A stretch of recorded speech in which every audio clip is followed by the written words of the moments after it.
Olá! Não é de hoje que os estados brasileiros vivem uma situação financeira muito delicada. Em 2016, o Congresso autorizou o Executivo a renegociar e alongar dívidas. Alguns estados, é fato, apertaram o cinto e também a melhora da economia ajudou nesse sentido. Mesmo assim, o quadro não é nada animador. Sobretudo porque a União, a quem os governadores sempre recorrem, também vive dias muito difíceis. Para debater esse tema, eu recebo hoje Luciene Pereira, presidente da Associação da Auditoria de Controle Externo do TCU, o deputado Mauro Benevides Filho, do PDT do Ceará, o deputado Giovanni Feltes, do MDB do Rio Grande do Sul, e Cláudio Hamilton dos Santos, coordenador de políticas macroeconômicas do IPEA. Muito boa noite, muito obrigado por terem aceito o nosso convite para debater esse tema. E eu gostaria de começar mostrando aqui alguns números. São dados do Tesouro Nacional em que a gente tem uma relação entre a despesa com o pessoal nos estados brasileiros, em alguns estados brasileiros, e a receita líquida. A receita líquida é basicamente o total que os estados arrecadam, menos aquela parcela que eles têm que passar para os municípios, por obrigação constitucional, ou seja, aquilo que fica disponível para gastar. E o que diz a Lei de Responsabilidade Fiscal? Que os estados não podem gastar com servidores ativos, aqueles que estão trabalhando, e servidores inativos, os já aposentados, inclusive os pensionistas, mais de que 50% da sua despesa, da sua receita líquida. E o que a gente observa aqui?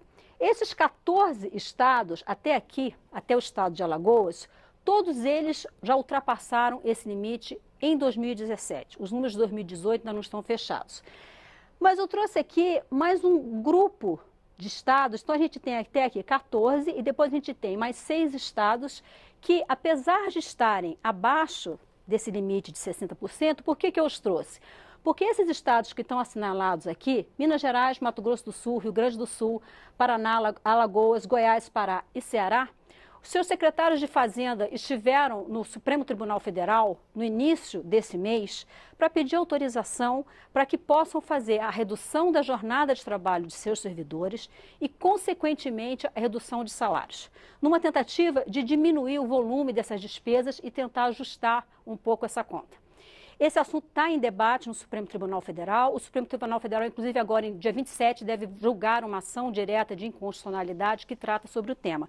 E para a gente começar a nossa conversa, eu falo com Cláudio Hamilton dos Santos, do IPEA. Cláudio, queria que você comentasse esses números de maneira geral, inclusive porque, segundo o secretário do Tesouro Nacional, Mansueto Almeida, o principal gargalo dos estados não está na dívida, né, que é uma coisa que é sempre colocado, o serviço da dívida, o que eles pagam de juros, mas sim nessas despesas com o pessoal. Queria que você falasse um pouco sobre esses números para a gente.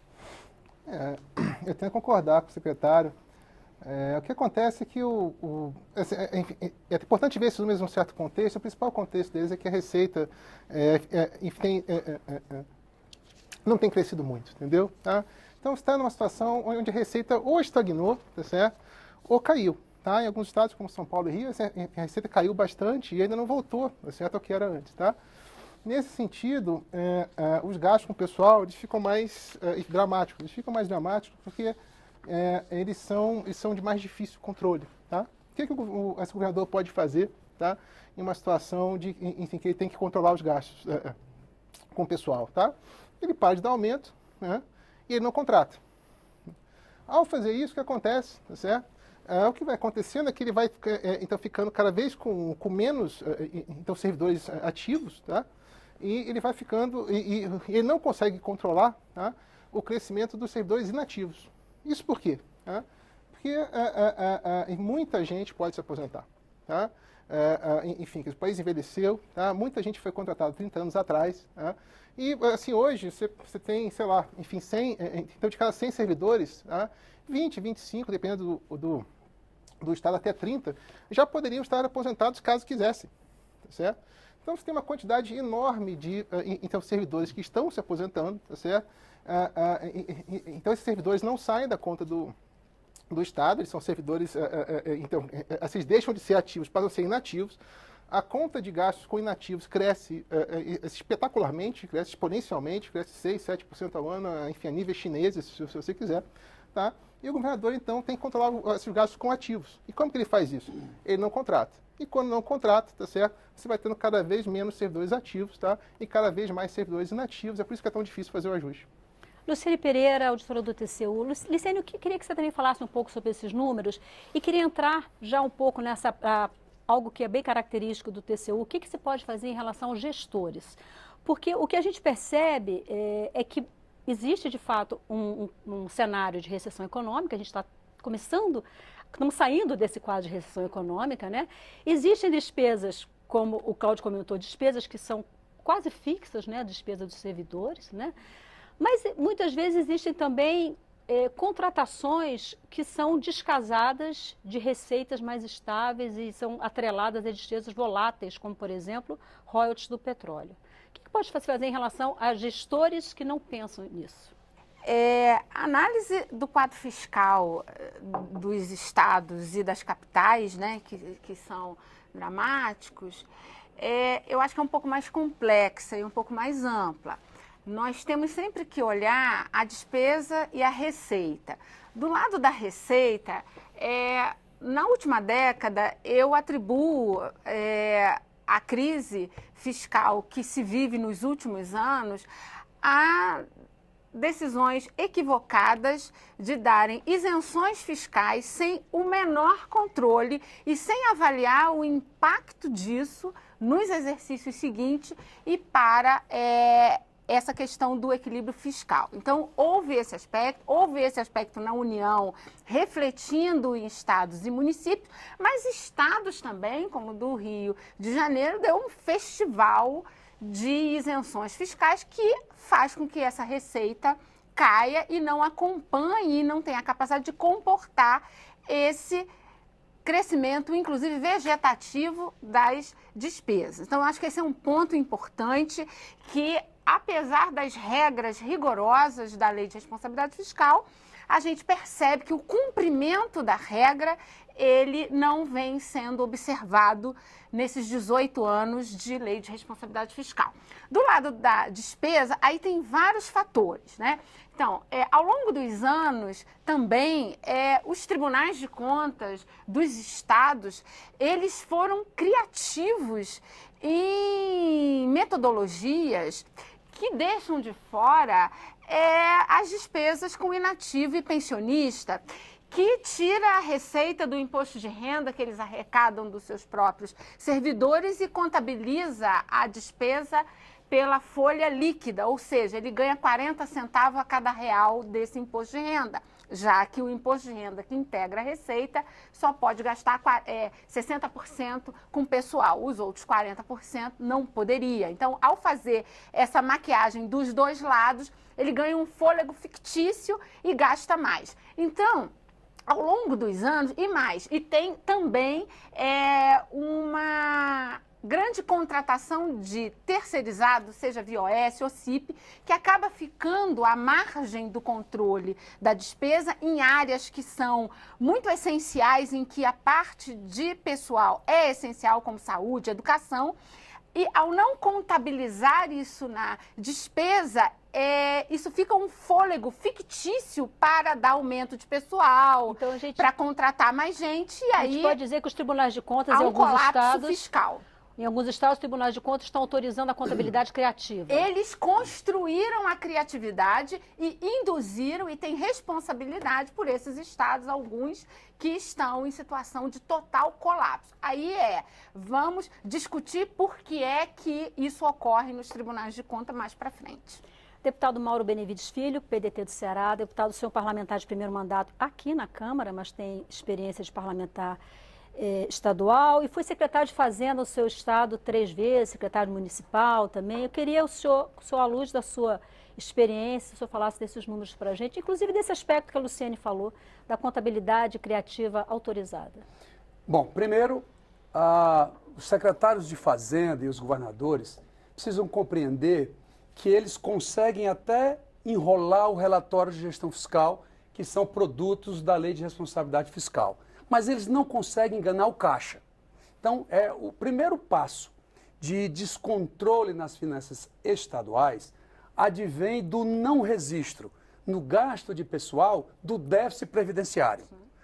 Eu sei que imposto de renda é importante, que a doutora Luciane já levantou, e outras questões, mas o mais relevante é que 19 estados brasileiros, quando vão realizar o seu gasto de pessoal, e o Tesouro tem um trabalho extraordinário para poder recompor os números reais, você apresenta valores assim extremamente expressivos de gastos que os estados fazem. Porque antes de chegar nos 60%, os estados têm um negócio chamado limite prudencial, que eles são obrigados, a partir daí eles já perdem... Acende a luz amarela. Exatamente, já perdem condições de fazer uma contratação de operação de crédito, já perdem inclusive condições de ter transferências voluntárias, você tem outras sanções, mas as pessoas enganam. E também, eu tenho que colocar um pouco o Tesouro no meio e os tribunais de contas, porque no Brasil se dá o maior valor em encontrar superávit primário.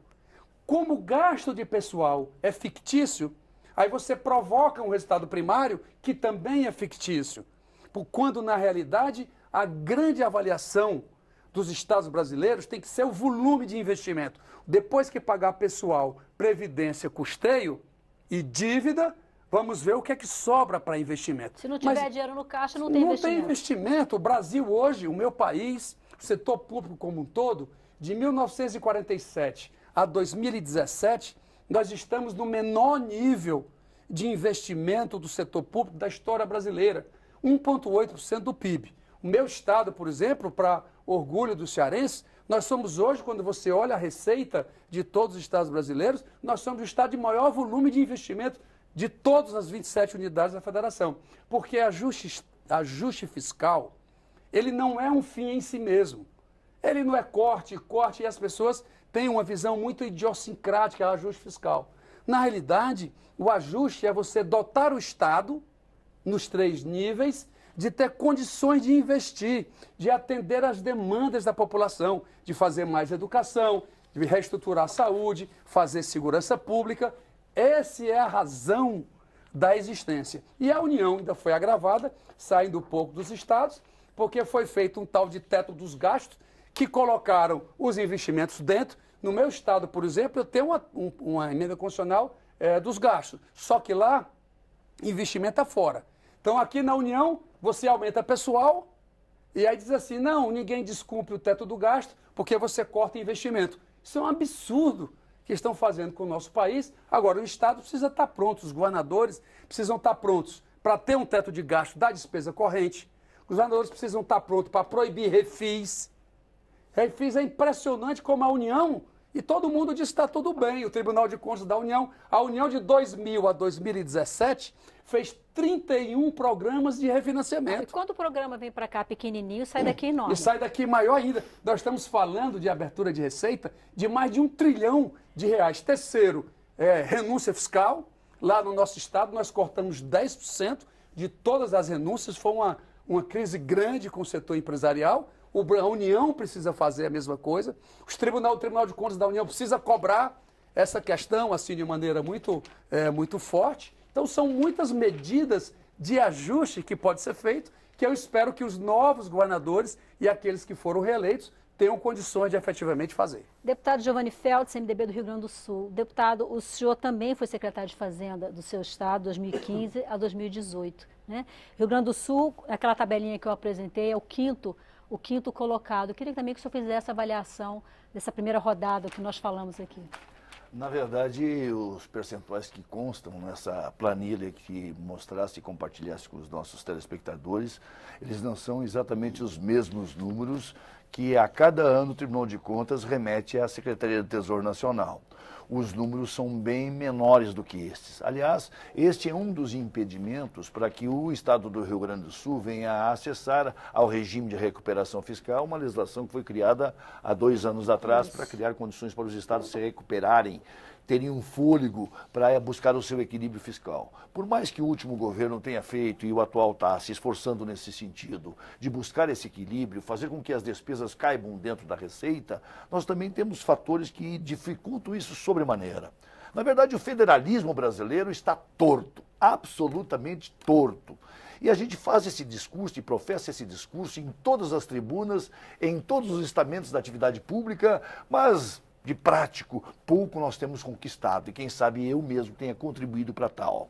A verdade é de que as distribuições das receitas elas se dão de uma forma absolutamente injusta, na minha simples maneira de avaliar. Por outro lado, os estados também têm dificuldades de fazer seus ajustes na medida em que a União torna múltiplas das nossas despesas incomprimíveis. Tem um percentual com os quais você tem que absolutamente gastar, tem recursos que saem da União absolutamente carimbados, que vão para os estados e para os municípios, e o prefeito e o governador ficam absolutamente de braços atados. Mas, ao mesmo tempo, essa mesma União faz programas de isenção fiscal, de IPI e tal, que o reflexo disso é para os estados e municípios. Igualmente prejudicial, pernicioso. A União é legal, exatamente. Mas quem paga são os outros entes federados. Os outros entes federados. Dou um exemplo. Nós, no Rio Grande do Sul, temos um volume de aproximadamente 15 a 16 bilhões de isenções fiscais durante o ano. É um número expressivo, não tenho a menor dúvida. E todo mundo fala que tem que diminuir, essa desoneração fiscal tem que se diminuir. 65% da desoneração fiscal é fruto da imposição de uma lei Candir, por exemplo. Sim. De tantas outras decisões do governo federal que os estados têm que bancar. Os estados que são notória e sabidamente vocacionados para a exportação, eles sofrem ainda mais para buscar esse equilíbrio fiscal. O Rio Grande do Sul é o quarto exportador desse país. O Rio Grande do Sul tem alguns produtos na área primária, especialmente a soja, digamos assim, uma fonte de receita expressiva. E na medida em que a lei Candir não nos ressarce quanto deveria, o Estado vai começando a ter seus problemas. Somado a isto, governos em sucessão que vão gastando mais do que arrecadam, independente do partido, soluções criativas que muitas vezes nós todos lançamos mão para ir cobrindo esses déficits, que é o gastar mais do que se arrecada, e, em paralelo, como muito bem disse o Mauro, a capacidade de investimento desses estados vão cada vez diminuindo, chega a beirar o ridículo, que é o caso do estado do Rio Grande do Sul.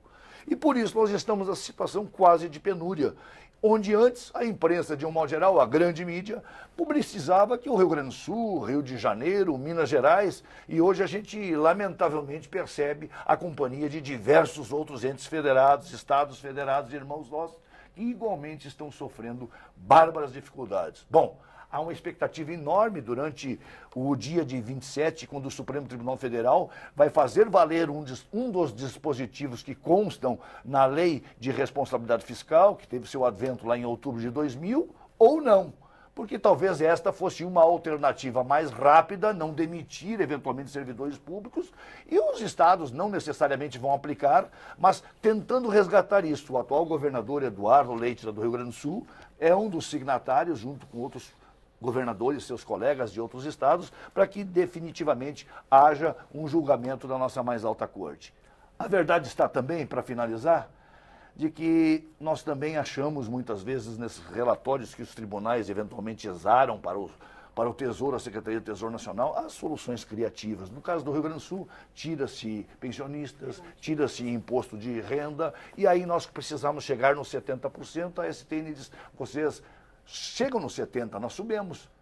Só que está aqui, ó, o artigo tal do Tribunal de Contas, o parecer do Tribunal de Contas diz que vocês estão dentro dos limites de gastos com o pessoal. E vocês sempre se utilizaram disso para continuar gastando mais, todos os poderes e órgãos do Estado, ou quase todos. Bom, e agora como é que se resolve? O fato é que a gente tem que ter uma coragem e um enfrentamento muito grande nesse país para resolver essas Luciane, questões. eu vou querer ouvir o deputado Mauro Benevides em relação à Lei Candir, mas eu queria então que você falasse um pouco rapidinho sobre o que ele falou da ajuda que o TCU dá para que esse tipo de coisa acabe acontecendo. Na verdade, não a gente aqui no TCU, porque cada estado tem o seu Então, o Tribunal de Contas estadual. Exatamente. Aqui no TCU não se tira o déficit, né, previdenciário de 140 bilhões, mais ou menos. Se a União fizesse isso, a política fiscal estaria, assim, já teríamos implodido há muito tempo. Aqui na União não tem maquiagem na apuração da despesa de pessoal. Concordo, quero fazer uma defesa para ser justa com o Tesouro, ele sempre aplicou as condicionantes que são constitucionais replicadas na LRF. Então, não cumpriu o limite, não recebe as transferências voluntárias e não obtém avais da União. São vários os mandados de segurança, inclusive que o Estado do Rio Grande do Sul impetrou no Supremo, e o Supremo dá as liminares e obriga a União. Então, tem um papel também importante do Poder Judiciário que contribuiu para que chegássemos ao quadro fiscal. E aí eu preciso ser justa com o Tesouro, né, Nacional nesse sentido. Eu tenho uma expectativa muito grande com o julgamento da ação direta de inconstitucionalidade 2238, agora no dia 27 de fevereiro, nesse artigo 23 da LRF, que permite, ao invés de se adotar as medidas mais drásticas, que são as constitucionais, de reduzir 20% dos cargos em comissão, exonerar servidores concursáveis não estáveis e até mesmo demitir aqueles estáveis, que reduza a jornada com redução do salário. E eu vejo como equivocado, salvo melhor juízo, a liminar do Supremo, que suspendeu a possibilidade de reduzir o valor da função, alegando a irredutibilidade de vencimentos. Ora, se eu posso extinguir uma função e um cargo em comissão, como é que eu tenho irredutibilidade? Então, eu acredito que o Supremo vai fazer uma revisão nessa liminar que, no que diz respeito a esse aspecto do artigo 23 da LRF, a meu sentir, é equivocada. É bom a gente deixar claro que nós convidamos representantes do Ministério da Fazenda a participar do nosso debate, mas infelizmente não foi possível. Deputado Mauro Benevides Filho, antes da gente ir para o intervalo, deputado Giovanni Feltz comentou sobre a Lei Candir. E o presidente da Casa, Rodrigo Maia, pretende votar até o final de março mudanças na lei de Candir, até porque o próprio Supremo Tribunal Federal definiu que a Câmara dos Deputados, que o Congresso Nacional teria que fazer alguns ajustes nisso, e o Congresso não fazendo, caberia ao TCU fazê-lo, né? O presidente quer votar até o final de março. Me parece que esse é um tema que não vai, salvo, obviamente, o governo, mas que não vai dividir muitos partidos do ponto de vista ideológico, né? Porque atinge os estados onde há todos os partidos. Qual a sua avaliação? Eu vou primeiro dizer o seguinte: o que é a Lei Candir? Em 1997, mais ou menos, a União disse assim para os estados: estados, os seus produtos que forem exportados, vocês, por favor, desonerem esses referidos produtos, tirando o ICMS do preço, para gerar mais competitividade no mercado internacional, que a União se compromete a fazer esse ressarcimento para os estados na proporção dos valores que forem exportados. Portanto, essa era a essência, e aí a União, o primeiro, o segundo e o terceiro ano, a União cumpriu a sua risca. Hoje os estados desoneram 38 bilhões de reais ano, e a União, pelo OGU, pelo Orçamento Geral da União, repassa 3 bi e 800, portanto, são valores muito distantes em relação. Agora, há um questionamento se essa dívida ainda é para existir. Há o último relatório do TCU dizendo que a União não deve aos estados, que isso não é mais devido. Então, tem um problema aí a ser melhor discutido em relação a essa questão. Agora, o que nos incomoda, nós lá no estado do Ceará, que temos um gasto de pessoal rigorosamente controlado lá no nosso estado, você sabendo que mesmo o relatório de gestão fiscal, que ele está inadequado, mas você está tendo dificuldades no seu caixa, você não pode estar permanentemente concedendo reajustes salariais que não sejam compatíveis com a sua receita. Você tem que fazer um controle do seu gasto corrente muito firme para poder você ter dinheiro para sobrar. Agora, aqui no Brasil, se criou uma cultura de que para resolver problema de Estado brasileiro é mudar a operação de crédito.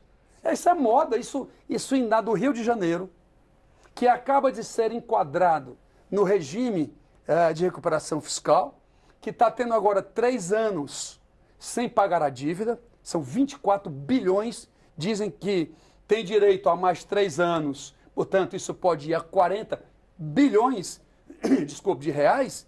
Se ele não fizer uma mudança estrutural, como disse o secretário Giovanni, de receita e despesa, isso não vai resolver nada. Exatamente, não está fazendo e isso vai gerar problemas futuros. Portanto, os estados têm que aprender a fazer o controle de pessoal. Agora, eles estão agravados nesse momento pela questão da Previdência. O Rio Grande do Sul, por exemplo, para cada 100 inativos, tem 162 inativos. Você tem mais inativos do que ativos. Ou seja, essa sustentação desse quadro, aliás, nós temos 8 estados brasileiros que já têm acima de 80 inativos para cada 100 inativos. Ou seja, a composição no regime de repartição da Previdência hoje vigente na economia brasileira, ele não consegue pagar e o Tesouro, cada ano, vai tendo que expandir a sua necessidade para pagar em dia os seus servidores e os estados, só para terminar, os estados hoje têm um déficit de Previdência da ordem de 100 bilhões de reais ano e a União, no seu regime de repartição, porque hoje os novos que entraram depois de 2013, maio de 2013, já existe o FUNPRESP, até 5.600 é que fica no regime de repartição, mas a União hoje tem por ano um déficit de 95 bilhões de reais. 100 dos estados, 95 da União, nós estamos falando aí para começar a conversar de 195 bilhões que, portanto, tem comprometido toda a capacidade de investimento dos governos estaduais brasileiros. Eu vou fazer um pequeno intervalo, a gente volta com você na volta do segundo bloco. A gente vai fazer um pequeno intervalo e na volta a gente vai falar sobre essa questão da Previdência, o impacto disso nas contas dos estados. A gente volta já já, não saia daí.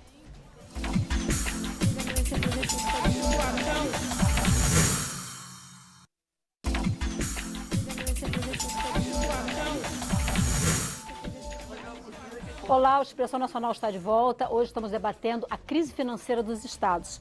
Cláudio, a gente vai falar em Previdência daqui a pouco. Aliás, eu acho que daqui até a aprovação, todos os programas a gente vai acabar falando um pouco de Previdência. Mas eu queria ouvir você em relação ao aspecto, você como técnico. Eu comentei rapidamente no primeiro bloco que, por vezes, os gestores, governadores e prefeitos, eles contratam servidores e fazem despesas de longo prazo contando com receitas que são voláteis, como, por exemplo, royalties do petróleo. E receitas que, muitas vezes, de uma hora para outra, elas podem ter uma queda. Então, em momentos de grande receita, a impressão que dá é que contratam todo mundo e quando essa receita cai, aí a coisa fica perdida. Como é que se pode fazer para evitar que esse tipo de coisa aconteça? Vamos sublinhar alguns acordos que a gente tem aqui. O primeiro acordo é que esses números do RGF, do relatório de gestão fiscal, são lamentáveis realmente, eles são opacos, eles não são comparáveis entre os estados, cada Tribunal de Contas faz de um jeito, o mesmo Tribunal de Contas muda depois que fez, assim, 5 anos depois ele faz diferente, é muito difícil você entender esses dados, isso é lamentável. Base de comparação, então, inexiste. Isso sugere que a instituição dos Tribunais de Contas tem que ser repensada nesse país, tá? Assim, eles simplesmente não estão fazendo o que tem que fazer, tá? Isso a gente concorda plenamente. A segunda coisa que a gente concorda plenamente é que as isenções fiscais, tá certo? Elas de fato, enfim, muitas isenções fiscais subótimas foram dadas, enfim, quer dizer, até exagero nisso por conta da guerra fiscal, certo? De um regime tributário mal resolvido que a gente tem até agora. E tudo isso a gente concorda. Agora, achar que a gente vai resolver o problema com aumento de receita, assim, assim, tem que realmente acreditar, assim, uma crença que é de difícil defesa, entendeu? Tá? A gente está falando de uma situação onde você já tem estados, tá certo? Que você tem mais inativos do que ativos. Isso em si só já seria uma tragédia. Ocorre que a situação vai ficar pior, tá certo? Por quê? Porque você não contrata mais inativo, tá certo? O Rio Grande do Sul tem 160 a 100, daqui a 2 anos vai ter 180 a 90, daqui a 4 anos vai ter 200 a 70, entendeu? Tá certo? Tá? A gente está numa situação onde policiais militares se aposentam com 47 anos de idade, tá certo? Onde professoras em particular podem se aposentar com 50, tá certo? Onde a proporção de aposentadorias especiais, tá certo? Militares, professores da educação básica, policiais civis e, enfim, servidores com atividade de risco, que na maioria dos estados envolve o sistema penitenciário, tá certo? às vezes chega a 60% de todos os servidores ativos dos estados, tá certo? Isso não fecha em realmente lugar nenhum do mundo e não vai fechar, tá certo? Então, sem discordar que a gente pode resolver a questão da receita, sem discordar que os números podem ficar melhores, tá certo? A questão central nesse momento é a questão previdenciária, tá? É a questão previdenciária porque as pessoas se aposentam muito cedo. Felizmente, tá certo? As pessoas, enfim, a taxa de mortalidade diminui, assim, que as pessoas morrem cada vez mais tarde, o que é ótimo, tá certo? Mas isso significa que eles têm que se aposentar mais tarde, tá certo? Forma, sem dúvida. Assim, isso parece razoável, isso parece, assim, quer dizer, pouco, enfim, quer dizer, assim, eu acho difícil ter um diagnóstico diferente. Deputado Giovanni Feltz, alguns 9 estados brasileiros decretaram calamidade financeira, né? Rio Grande do Sul entre eles. Que é uma questão que, vamos dizer assim, não tem sensibilizado muito a União. O que a União diz que pode dar consultoria financeira, pode ajudá-los nesse aspecto. Agora, o que a União tem feito, sobretudo o BNDES, é ter feito gestões, para não dizer pressão, para que os estados façam vendas de ativos, vendas de empresas estatais, empresas de água, energia, de saneamento, bancos, alguns estados ainda têm bancos, o Distrito Federal, por exemplo, ainda tem um banco estadual. Qual é a sua opinião, o Rio Grande do Sul também, qual é a sua opinião em relação a essa forma de atuação da União? Na verdade, a União atua dessa forma por conta da legislação que foi aprovada, constante no próprio regime de adesão à recuperação fiscal, né? Existem artigos que colocam como uma forma de buscar o equilíbrio financeiro entre despesa e receita a utilização de alguns ativos que eventualmente o Estado possa ter e federalizá-lo ou eventualmente privatizá-lo. E coloca na área econômica, financeira, bancos, instituições bancárias, na área da energia, coloca como uma dessas possibilidades também, e seriam formas de criar a longo prazo, ou médio prazo, digamos assim, a visualização de que a despesa vai caber dentro da receita. Que não é o caso do Rio Grande do Sul. O Rio Grande do Sul já vem gastando mais do que arrecada há um bom tempo de anos, a diversos governos de um modo geral. Todos fizeram esforço e foram encontrando mecanismos para se, de modo geral, financiar, né? Cria-se um caixa único do Tesouro do Estado, onde as principais receitas do Estado, inclusive de empresas públicas de porte, caem para dentro de caixa único. Depois que caiu ali, não tem mais cor, não tem mais cheiro, paga a conta do dia. Bom, para esse caixa único nós devemos um volume significativo de bilhões. Lança mão nos depósitos judiciais tributários, depois descobre os depósitos judiciais não tributários. Nós já devemos hoje de depósito tributário, de depósito judicial, 12 bilhões, e sobre isso incide juros, né? Nós deixamos de pagar... O Tribunal de Justiça deixou fazer isso? É que, na verdade, criou-se a situação, o spread dos depósitos judiciais serviram muitas vezes para remunerar o próprio Poder Judiciário, para modernizar as suas instalações e também, eventualmente... Lei complementar aqui no Congresso, existe uma lei em relação a isso, né? Trágico. Mas é o que vai afundando definitivamente. Quer dizer, nós devemos 15 bilhões de precatórios, é uma situação trágica, digamos assim, e a lei agora foi prorrogada, mas 2024, em tese, deveria estarmos todos absolutamente em dia com depósitos judiciais. Então, a situação é bastante complicada. E a questão da Previdência, eu queria dar um pitaco em relação a ela, nós não podemos desconhecer, o Rio Grande do Sul é disparadamente o estado que tem, pelos números que o Mauro mesmo colocou, despendido uma soma nos últimos 10 anos de 99 bilhões de reais, dinheiro limpo tirado do Tesouro para pagar a diferença daquilo que custa hoje os aposentados, legítimo direito deles, porque eles cumpriram o seu papel profissional, laboral, e cumpriram o que a lei determinava naquele período, pensionistas e aposentados. No ano passado, 2018, nós chegamos à estratosférica soma de 12 bilhões de reais, praticamente, nessa complementação de recursos, né? Então, a reforma da Previdência é algo absolutamente necessário. Faço uma pequena fala política de observação. Eu acho que a própria base do governo, de um modo geral, não está contribuindo muito para que esse assunto se deslinde o mais rapidamente possível, fica num jogo rasteiro. O presidente Bolsonaro vem amanhã ao Congresso trazer a Vem trazer a reforma, que daí nós vamos conhecê-la absolutamente. Que reforma, né? Mas que reforma, exatamente, que reforma e que tipo de comportamento vai ter o Congresso em relação a isso? Eu sei que ela tem urgência, né? Eu sei que ela é um assunto áspero, árido, eu sei que ela tem repercussões políticas, mas como com responsabilidade como cidadão, como político que sou, eu, e há tanto tempo, eu reconheço que ela é absolutamente necessária e, quem sabe, a primeira e mais fundamental das reformas, né?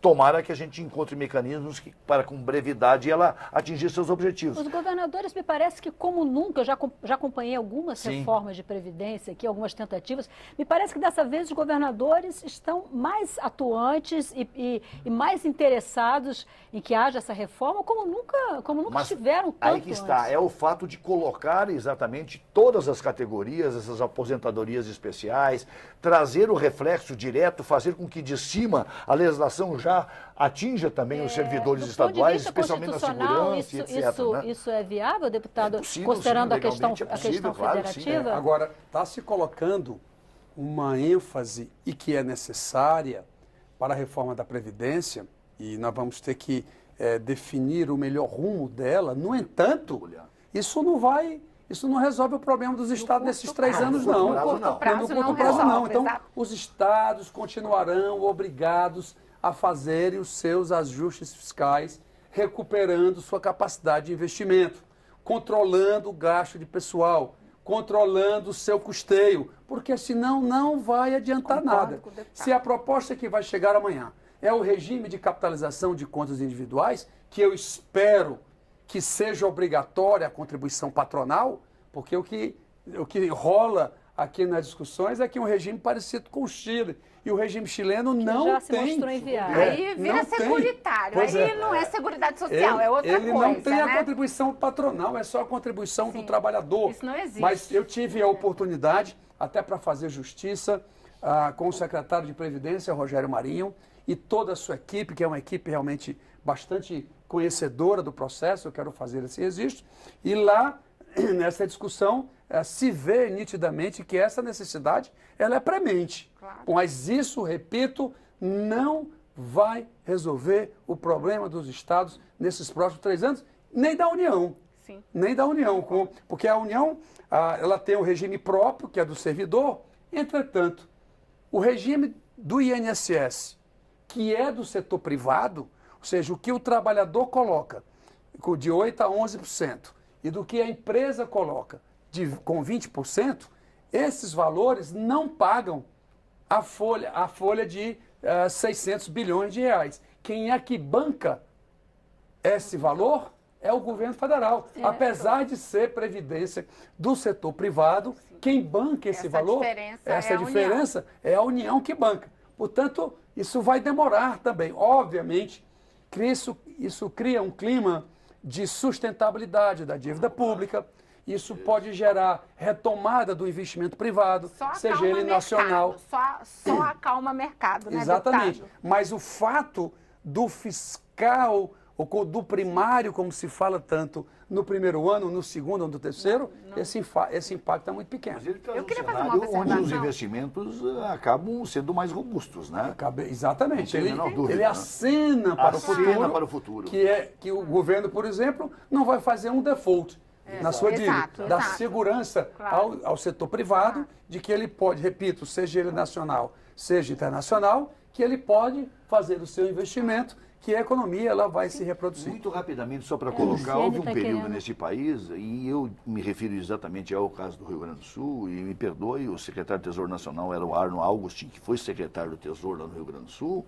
Mesmo o Estado não cumprindo suas metas fiscais, e me parece que isso deve ter acontecido com outros estados também, portanto, não cumprindo as metas fiscais estabelecidas, pactuadas com a STN, você não tem acesso aos financiamentos externos. Mas aí eles mudaram. Eles mudaram, ele assinava, dava conta de que o Estado. Exatamente, o Estado foi se endividando. Bom, tá aí, agora estamos pagando Não, porque a conta a portaria permitia Marciene, que em casos excepcionais... Mas aí virou tudo, aí é exatamente os enforcados. Eu estou fazendo esse registro, mas só porque hoje nós temos na Secretaria do Tesouro Nacional um técnico... Não, da primeira qualidade. Da primeira qualidade. Dúvida. A Ana não também, é porque ele é cearense, melhor... não, mas é porque é um grande conhecedor. É um grande nome. É um grande nome. nenhuma. Inclusive foi meu aluno em Economia Internacional, portanto eu conheço o seu passado. Ele é um cara dedicado ao serviço público. Comprometido Precisamos fazer com esse o registro. Mansueto Almeida já recebi várias vezes aqui no Expressão Nacional. Gostaria de voltar a recebê-lo. Empreendedorismo, Foi responsabilidade. secretária conosco. Foi secretária Lá na conosco, Paula foi exatamente. secretária Na Paula conosco. Vescovi. Exata faz. Vescovi, é. Depois foi ascendida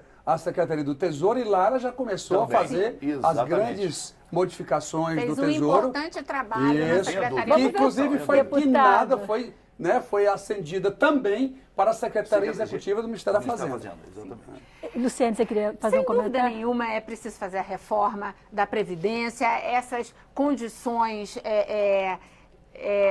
elas não são sustentáveis, não é? Mas eu concordo com o deputado. Não é possível ter a ilusão de que nos próximos 5 anos a gente resolve a crise fiscal. Vai até aumentar, porque a capitalização, e é importante a gente dizer, ela tem um custo de transição. É o custo de pegar as contribuições dos novos e colocar no mercado de capitais. O Tesouro, durante um bom tempo, 30 anos, vai ter que manter esses que estão na regra de transição. Então, isso tem um custo que eu não vejo os estados com fôlego fiscal, quer dizer, vai ter que mudar a LRF, porque nas bases atuais eles não conseguem cumprir limite com esse carregamento do custo de transição. Isso é algo que precisa estar no debate. Eu debati isso quando criaram o FUNPRES, participei de várias audiências públicas aqui e no Supremo Tribunal para explicar aos ministros o que ia acontecer. Muito bem. Mas eu queria falar aqui de soluções, né? Soluções para essas maquiagens, porque sem dúvida alguma, hoje os inativos estão pressionando as contas públicas, porque ao estarem fora da metodologia de cálculo do limite, então eu tenho hoje estados que ultrapassam o limite só com ativo. Então, aquele estado que está ali com 70% é só ativo e o inativo está fora, então eu tenho uma sobrecarga no caixa de 100%. O caixa que não mente, segundo É o o deputado caixa que o Mauro deputado Benevides. diz que não mente. Então, verdade absoluta. Então, quer dizer, ao tirar da metodologia de cálculo, eu deixei estados darem aumento mais do que devia, contratar mais gente que devia. Exatamente Não, isso. e não A gestão afrouxou. Exato. E com não os fazer relatórios. uma reforma administrativa, que era importante. Quer dizer, quantos policiais, médicos, não é? Professores estão fora da atividade finalística? É só levantar na RAS que vai ver que tem um monte de gente em área meio. Então você paga um salário de um Policial. profissional da área finalística na área meio. Aí a área finalística fica sem. Você precisa E fazer esse mais profissional concurso. que não está na área fim vai ter uma aposentadoria especial. Especial, exatamente. Então, é preciso também fazer uma reforma administrativa e para a metodologia. Como é que nós enfrentamos a maquiagem que havia também no mínimo da saúde? Esta casa aprovou a Lei Complementar 141, o deputado Pepe Vargas, do seu estado, que fez um trabalho brilhante aqui no Congresso. Conseguimos uma coalizão de todos os partidos aqui. Eu tive a honra de fazer o texto para o deputado e aprovamos. Então, criamos regras para um sistema de autocontrole que faz o cálculo automático. Então, os dados entram aberto, gasto de inativo, de pensionista, mês a mês. Se a lei diz inativo está na conta, o sistema vai fazer o cálculo automático para todo mundo. E por que isso é importante? Né? Isso é importante para a relação da União no modelo federativo. Então, assim, hoje, o que se tem? Quem cumpre a LRF eventualmente descumpre o limite e fica sem as transferências e fica sem as garantias. Aquele que maquia tem sempre essas benesses. Então, eu tenho eu induzo comportamento, entende? A maquiagem acaba induzindo. Então, um sistema centralizado, como nós temos na saúde, faz o cálculo automático para todo mundo. A lei é de 2012, nunca teve questionamento no Supremo. Sim, e mas aplicamos. até 2016, os estados, 16 estados, computavam da apuração do gasto com saúde ou na apuração do gasto de educação inativo e pensionista. Que aí começou em 2017, teve até ação de improbidade, mas os estados durante muitos anos. Mas no CIOPS não, e aí Sim, tem mas uma é- base mas a jurídica. coisa de 2016 para cá. Cláudio está querendo falar também. Dos FELEM, mas eles descumpriram até 16. Cláudio, deixa eu só colocar um comentário que chegou da Ludmila de Melo Ferraz, do Piauí. Ela diz o seguinte: a situação fiscal do estado do Piauí não está muito boa. O pessoal terceirizado está com 3 a 4 meses sem receber o salário. Tem obras paradas e não contratam funcionários. Então, o Piauí não está aqui na nossa lista, né? E olha, Ele isso pagou tudo, a dívida dele, isso ele tudo fez empréstimo tá e pagou a dívida com a União. Isso tudo acontecendo e o Piauí não apareceu nem na nossa lista. Cláudio, você queria fazer uma colocação também? E, finalmente, para sublinhar o que a gente concorda, a gente concorda que uma reforma administrativa, que a questão da reforma administrativa é crucial, tá certo? Simplesmente não vai ser possível, tá certo, repor as pessoas que vão se aposentar, tá? Isso significa que o déficit previdenciário, lamentavelmente, vai explodir, tá certo? Mas isso tem que funcionar. Exatamente, mas isso é uma questão menor e secundária. O que é crucial é que você garanta os serviços públicos, enfim, mesmo com uma quantidade muito menor de servidores, que vai acontecer, servidores estatais certamente, tá certo? Não vai conseguir repor, vai ter que conseguir fazer mais com menos. Tá Tem que certo? pensar fora da caixinha. Exatamente. Isso significa, tá certo, fazer uma reforma administrativa, reformas administrativas de fôlego. Isso significa mudar planos de carreira, isso significa, enfim, juntar carreiras semelhantes, tá certo? Enfim, acabar com resquícios, anuênios, enfim, tá certo? Todo esse tipo enfim, de atrás, em certo sentido, não sei se muito bem direito, mas as práticas de gestão... O que a gente chama de penduricalho, isso, né? práticas de gestão que são, enfim, são pouco transparentes, pouco republicanas, enfim, como você queira saber. Eu quero só dar tranquilidade que é a nossa colega do Piauí. Eu só complemento aí, tá certo? Não tem porquê, tá certo? Se contratar, enfim, procuradores ganhando R$25.000, tá certo? Não tem porquê. Você pode contratar o cara ganhando 15, e aí você, enfim, que obriga o cidadão a fazer, enfim, metas de produtividade, e vai ganhando 17, 24, até chegar a 25, tá certo? Os planos de carreira hoje são pouco críveis, tá? Muitos das pessoas que estão se aposentando, tá? São motoristas de carro oficial, são datilógrafos, são operadores de Super 8.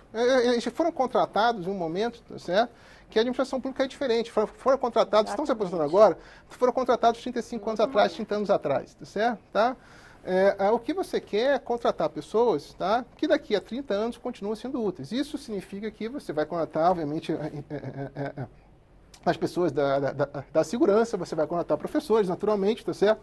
Mas alguns serviços que você consegue, então, de alguma maneira, fazer contratos de gestão, eu particularmente acho que é uma boa ideia, tá certo? É uma forma de você aumentar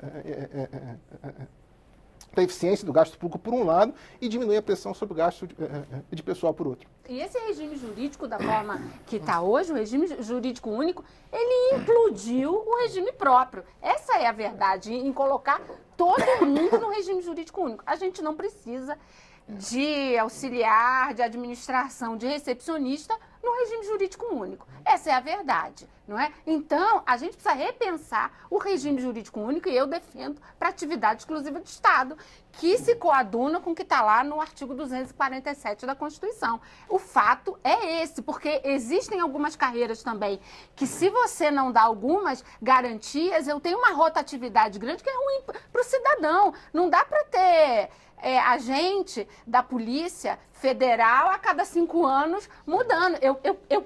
Eu preciso ter uma capacidade numa carreira de atrair e manter essas pessoas para que elas se desenvolvam na carreira, né? A atividade de orçamento, planejamento orçamentário do Tesouro são carreiras que, sim, extremamente complexas e que você tem um risco muito grande de captura do mercado. Vamos ver os dois deputados que foram secretários, têm experiência de gestão. O que o senhor diz, deputado, em relação às sugestões que foram apresentadas aqui? Bom, primeiro eu quero só tranquilizar a nossa telespectadora do Piauí, porque o Piauí hoje tem um governador que é altamente experiente.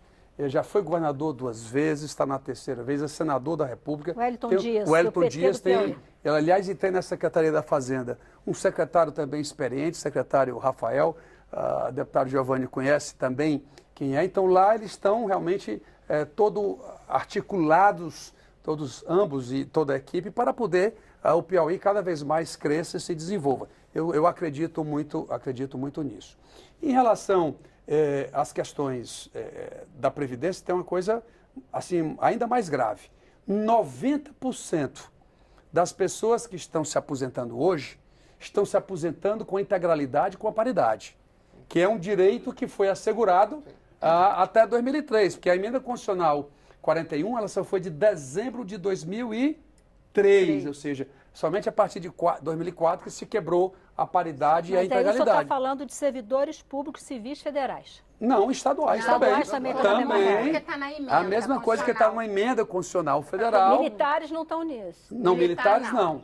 Militares não, militares têm um tratamento, inclusive, separado. São 30 anos em vez de 35. A idade deles, a idade média de aposentadoria do meu estado, por exemplo, é 49 anos, que inclusive agora estão se estabelecendo um mínimo, aliás, é o que se fala, um mínimo para militares e com repercussão nos estados brasileiros, que é acrescer mais 5 anos, colocar um tempo mínimo de contribuição De 35. tempo mínimo de contribuição de 35 anos. Portanto, é uma... É esta a pressão dos governadores. Exatamente. basicamente. Aí vai se falar ainda em alíquota previdenciária, que hoje a União é 11.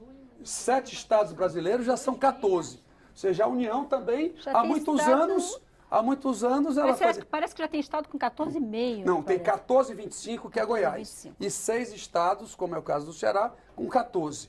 E aí, obviamente, o resto, 13, 12, 11 e assim por diante, ainda tem espaço para ajustes nesse equilíbrio atuarial, quando você faz as contas até 2060, isso depende de estado, de estado para estado. Houve Deputado estados, Giovanni no caso do Rio Grande do Sul, onde o Tribunal de Justiça considerou confisco ultrapassar os 14%. Não, eu estou falando Nós por enfrentando enquanto. essa situação. Eu estou falando por enquanto. Nossa, o As Supremo tentativas também. que foram feitas aqui também foram... É considerado confisco. Mas é né? porque na proposta de emenda constitucional, ao que eu estou informado, vai ser criado na Constituição a possibilidade de que nos regimes atuarialmente deficitários, você poderá acrescer a alíquota até 8% da alíquota vigente, para que temporariamente Possa ele cobrir. recompunha, Recompor o exato, fundo. recompunha para você zerar esse Foi o déficit. que o governador Ronaldo Caiado falou ontem ao sair da conversa com o ministro Bom, Paulo Guedes. Esse é uma tentativa também. Deputado, isso aí precisaria ser para aquelas pessoas que se aposentaram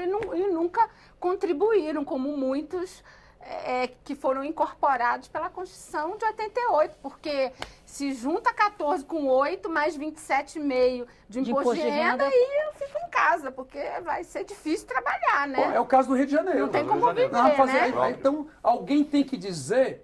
Mas alguém está ganhando muito e não pagou Pois nunca. é, mas veja, então, o precisa setor também público tem que se... rever isso, né? O setor público tem que se resolver dentro dele, não tacando em cima da população com mais imposto, Não, eu com mais concordo, mas tem ineficiência. hoje Ele tem que servidor- resolver o problema dele. A Eu- população não pode pagar por isso. Eu Nas concordo, suas deputado, entranhas. mas eu tenho servidores, ou seja, dentro da administração pública, que recebem aposentadorias integrais e que não contribuíram. Por exemplo, Banco Central, eles eram seletistas, eles vieram para o regime próprio, eles contribuíam para o INSS e hoje Porque se a aposentam legislação aqui e brasileira, ainda ganham. porque a legislação brasileira dizia assim, o telespectador precisa saber disso. Mas vamos cobrar dessas pessoas. Para eu me aposentar no serviço público, eu basto ter 10 anos da carreira, 5 no cargo, me aposento integral, trago 25 anos do INSS, pagando sei lá que salário, 1, 2, 3 ou 4. Portanto, é impossível Eu concordo. esse regime ser superavitário, Eu concordo com as fragilidades Eu acho que tem que ter um de debate só sobre regras que previdência. foram estabelecidas Não, durante todos esses anos. Bom, eu preciso encerrar o programa, meu tempo está esgotado, mas assim, além da Previdência, é claro,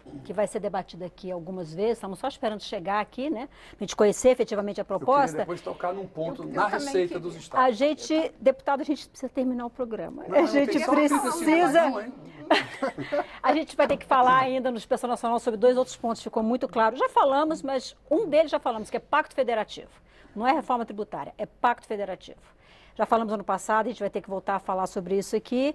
E Ficou muito claro na fala da Luciene que a gente tem que falar também sobre os tribunais de contas. A formação, a forma de trabalho dos tribunais de conta, porque na nossa conversa ficou muito claro também que a contabilidade criativa autorizada pelos tribunais de contas estaduais está complicada. Acho que vai acontecer um fenômeno no transcorrer desse ano. Já fazem 2 anos que os tribunais de contas, patrocinados ou liderados pela STN, vêm se reunindo. E quer me parecer que semana próxima passada houve um último desses encontros, me parece que arredondou uma posição para que os ofícios que eles mandam, os gastos que eles arbitram e entendem como atinentes a pessoal nos estados brasileiros, vai ter uma única forma de avaliação. Eu não acredito. Foi o que eu fiquei nisso, sabendo na deputado. semana passada. Eu não preciso acredito. terminar Eu o preciso de uma programa. lei que imponha Luciene, determinados controles eu e autocontrole. preciso encerrar o programa. Eu vou fazer um agradecimento geral para todos, tá? Deputado Mauro Benevides Filho, especificamente o senhor que está no primeiro mandato, seja bem-vindo à Câmara dos Deputados, sucesso. Eu só quero dizer que os estados precisam cobrar um imposto sobre heranças e doações, que no mundo capitalista a alíquota mínima é 20%, os ricos, não é grandes fortunas, o patrimônio. Hoje no Brasil você pode cobrar até 8%, a maioria dos estados brasileiros só cobra 4%. Portanto, no mínimo tem que cobrar 8% e aumentar sempre que é possível, porque a gente precisa distribuir melhor a carga tributária brasileira. Senhores, muitíssimo obrigada. Você que participou, que nos acompanhou também com a sua audiência, muito obrigada. Na próxima semana nós vamos falar da violência, do aumento da violência contra as mulheres brasileiras. O Expressão Nacional volta na próxima terça, às 9 da noite, ao vivo, aqui na TV Câmara. Eu sou Maristela Santana e eu espero você. Até lá.